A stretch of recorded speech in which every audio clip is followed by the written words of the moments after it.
Welcome back to the channel. Today we're going to the world of the Mycenaeans, warrior kings, daring sailors, master builders, and the very people whose legends echo through Homer's epics. Between 1600 and 1100 BCE, a civilization blossomed across mainland Greece and the Aegean Islands. These were the Achaeans, Greek-speaking peoples whose strongest center was the fortress city of Mycenae in the Peloponnese. The Mycenaean world was a network of independent kingdoms, ruled by its own king, each competing for influence, and they didn't grow alone. The Mycenaeans borrowed heavily from the earlier Minoan civilization on Crete. Everything from frescoes and art styles to administrative systems and writing. They adapted the Minoan script to Greek, creating Linear B, the earliest written form of the Greek language. This wasn't used for poetry or myth. It was used for accounting, grain rations, sheep inventories, bronze allocations. If the Minoans built graceful palaces, the Mycenaeans built fortresses. Their palaces sat high on hills, wrapped in massive stone walls so enormous that later Greeks believed only cyclopes, giant one-eyed beings, could have built them. At the heart of each fortress was the Megaron, the throne hall of the king. Inside, frescoed walls depicted warriors, hunts, spirals, and processions. A large circular hearth burned in the center, surrounded by columns, an architectural ancestor of the later Greek temple.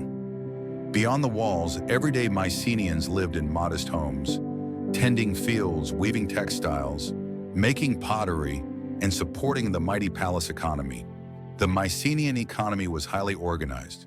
Kings controlled farms and harvests, textile production, weapons and armor workshops, trade and redistribution of goods.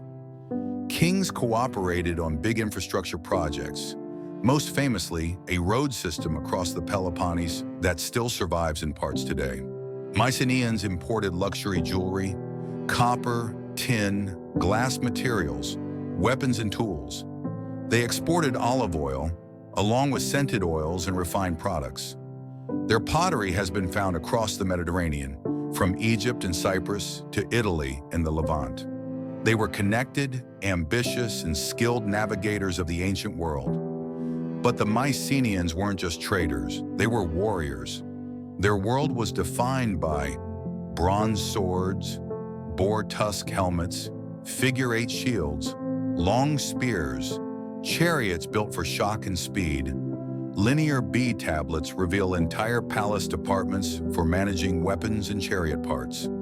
Kings kept well-armed forces ready to defend their citadels or launch raids.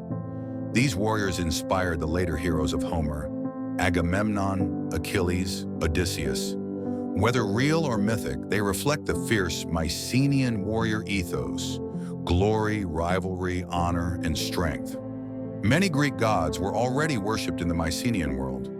Linear B lists names like Zeus, Hera, Poseidon, Artemis, and Ares. Their roles were more archaic, more elemental. Poseidon, for example, was not only god of the sea but also god of earthquakes. Burials reveal their elite status.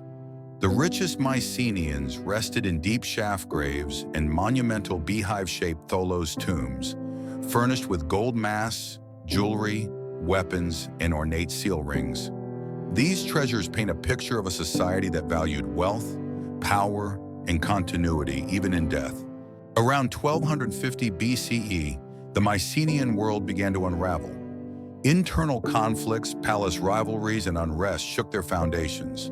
Some citadels burned, others were abandoned. Then a new Greek-speaking group arrived from the north, the Dorians. They brought ironworking, and iron weapons were far cheaper than bronze. Suddenly, large parts of their population could be armed. Their society, essentially a military democracy, gave political rights to those who could equip themselves as fighters. Against these iron-armed invaders, Mycenaean citadels defended by bronze warriors struggled to hold out. When the palaces fell, the entire bureaucratic system collapsed. Linear B, used only for economic records, disappeared. Greece plunged into a 400-year period of illiteracy known as the Dark Age. until the Greek alphabet appeared centuries later.